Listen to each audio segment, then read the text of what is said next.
नमस्कार मुलांनो, कसे आहात तुम्ही सगळे? छान आहात ना? आज आपण आता रामरक्षेतला पुढचा श्लोक पाहू बरं का. एताम रामबलोपेताम रक्षाय यः सुकृती पठेत स चिरायुः सुखी पुत्री विजयी विनयी भवेत. हा 10वा श्लोक आहे रामरक्षेतला. एताम म्हणजे ही जी रामरक्षा आत्तापर्यंत आपण जे कवच पाहिलं, ती रामरक्षा हे कवच जो कोणी नित्य पठण करील, सुकृती पठेत, नित्य पठण करील तो दीर्घायुषी होईल. चिरायू म्हणजे दीर्घायुषी, सुखी होईल, पुत्री होईल म्हणजे त्याला पुत्रप्राप्ती होईल, मुलं बाळं होतील, विजयी होईल, विनम्र होईल, ज्ञानसंपन्न होईल. याची फलश्रुती दिलेली येते. हे वाचल्याने काय काय होतं मुलांनो? तर तुम्ही दीर्घायुषी व्हाल, तुम्ही सुखी व्हाल, तुम्ही यशस्वी व्हाल, तुम्हाला परीक्षेत खूप चांगले मार्क मिळतील बरं का. आणि you will be knowledgeable person.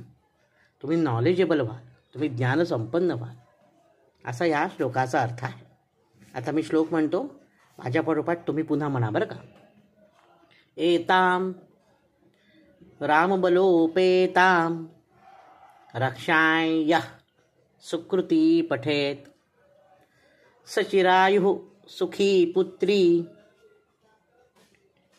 विजयी विनयी भवेत. ठीक आहे, आता पुढचा श्लोक पाहू.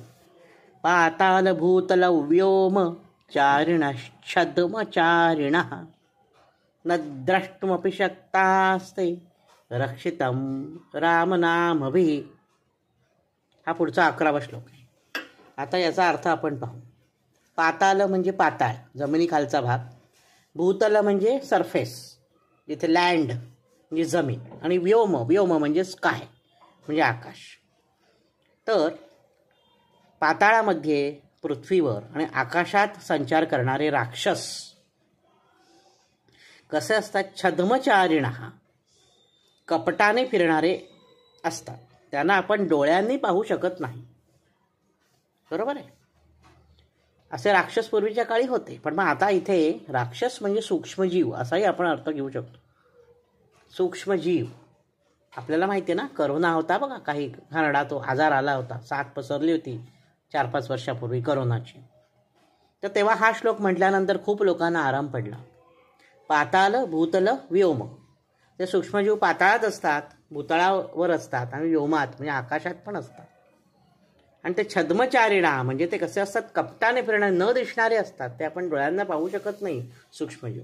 त्यांच्यापासून सुद्धा रामनामभी रक्षितम, रामरक्षा जर तुम्ही म्हटली तर तुम्हाला कुठलेही आजार होणार नाही, तुम्हाला कुठलं इन्फेक्शन होणार नाही. कारण ते जर्म्स असतात, ते जे व्हायरस असतो ना, तो व्हायरस तुमच्यापर्यंत पोहोचणारच नाही. आणि तुमच्याभोवती एक अदृश्य कवच निर्माण होतं ही रामरक्षा म्हटल्यानंतर. इतकं रामरक्षेचं महत्त्व आहे आणि अतिशय सोपी आहे म्हणाला. मी शिकवतोय ना तुम्हाला. तुम्ही जर मी शिकवल्याप्रमाणे पूर्ण रामरक्षा पाठ केलीत आणि म्हटलीत ना, तर तुम्हाला नक्कीच तुमचं आरोग्यही सुधारेल, तुमची बुद्धी सुधारेल. तर आता हा श्लोक मी पुन्हा एकदा म्हणतो बरं का. माझ्या पाठोपाठ तुम्ही म्हणा. पाताल भूतल व्योम चारिणश्छद्मचारिणः न द्रष्टुमपि शक्तास्ते रक्षितं रामनामभिः. ठीक आहे, तर हे 2 श्लोक छोटे होते आजचे, त्याच्यामुळे मी तुम्हाला सांगितले आहेत. आता हे श्लोक सर्वांनी पाठ करायचेत. सर्व मुलांनी हे श्लोक पाठ करा. आत्तापर्यंत शिकवलेली सगळी रामरक्षा, त्याचे श्लोक पाठ करा. अजून बरीच मोठी आहे रामरक्षा, हळूहळू शिकूया आपण. त्याचा अर्थही पाहूया. अर्थ पाहिला की पाठ करणं सोपं जातं, लक्षात येतं आणि व्यवस्थित म्हणा.